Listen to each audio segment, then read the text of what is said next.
Hello అండి అందరికీ. ఈరోజు మా ఇంట్లో సండే స్పెషల్గా మటన్ కీమా చేశాను. ఈ రెసిపీ మనము చాలా ఈజీగా చేసుకోవచ్చు. కష్టం అనుకుంటాము కానీ చాలా ఈజీగా చేసుకోవచ్చు. చాలా రుచిగా కూడా ఉంటుంది. నా స్టైల్లో నేను మటన్ కీమాని ఎలా చేసుకుంటానో ఈ వీడియోలో చూద్దామండి. ముందుగా అయితే 1/2 kg మటన్ని శుభ్రంగా కడిగి ఒక చిల్లు గిన్నెలో పక్కన పెట్టేశాను. అందులో ఉన్న నీళ్ళంతా కూడా మనకి సపరేట్ అయిపోవాలన్నమాట.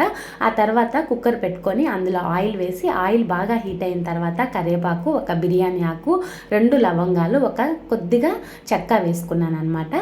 తర్వాత ఆనియన్స్ని సన్నగా కట్ చేసి ఇందులో వేసుకొని ఉప్పు కూడా యాడ్ చేసుకొని ఇందులోనే మనము పసుపును కూడా యాడ్ చేసేసుకోవచ్చు అనమాట. ఉప్పు పసుపుని యాడ్ చేసుకున్న తర్వాత మనకి ఆనియన్స్ తొందరగా ఫ్రై అయిపోతాయి.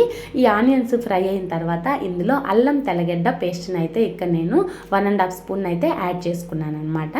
అంటే మనము మటన్ని ఇక్కడ ఎంత తీసుకున్నామో దానిని బట్టి మనం ఇందులో యాడ్ చేసుకోవాల్సి వస్తుంది అనమాట. అల్లం తెల్లగడ్డ పేస్ట్ కానీ ఆనియన్స్ని కానీ నేనైతే ఒక పెద్ద ఆనియన్ తీసుకున్నాను, ఒక టమోటా తీసుకున్నాను, 1.5 స్పూను అల్లం తెల్లగడ్డ పేస్ట్ని ఇందులో యాడ్ చేసుకున్నాను అనమాట.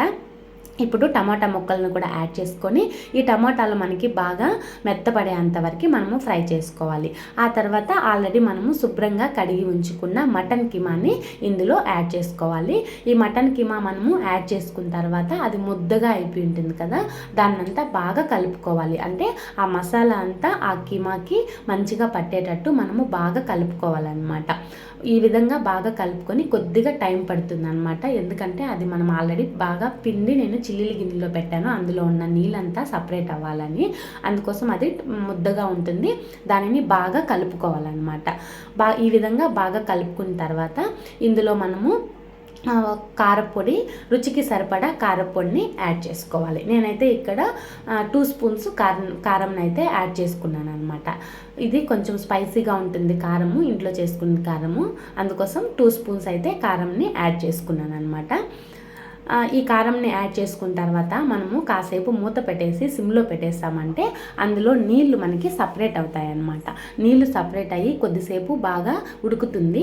ఉడికిన తర్వాత ఆయిల్ కొద్దిగా మనకి సపరేట్ అయినట్టుగా కనిపిస్తుంది అనమాట. ఆ టైంలో మనము ఇందులో గరం మసాలాని యాడ్ చేసుకోవాలి.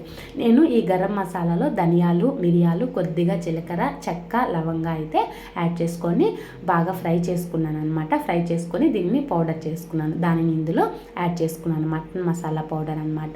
ఆ తర్వాత ఇందులో కొత్తిమీర, కొద్దిగా కరివేపాకుని యాడ్ చేసుకొని కొద్దిగా నీళ్ళు సగం గ్లాస్ తీసుకున్నాను, అందులో కూడా కొద్దిగా పక్కన పెట్టేస్తాను అనమాట. కొద్దిగా వాటర్ని యాడ్ చేసుకొని మనం కుక్కర్ మూత పెట్టేసుకొని దీనిని నేను సన్న మంట మీదే 4 విజిల్స్ అనమాట, అంటే సిమ్లో పెట్టుకొని 4 విజిల్స్ వచ్చేంతవరకు దీనిని నేను ఉడికించుకున్నాను. 4 విజిల్స్ వచ్చిన తర్వాత కర్రీ ఎలా వచ్చింది మీరే చెప్పాలా. చూడండి ఎంత బాగుందో, చూస్తుంటేనే తినాలనిపిస్తుంది కదా. చాలా బాగా వచ్చింది, సూపర్గా వచ్చింది అనమాట కర్రీ. నేను చేసిన విధానం మీకు నచ్చినట్లయితే మీరు కూడా ఒకసారి ట్రై చేయండి. Thank you for watching.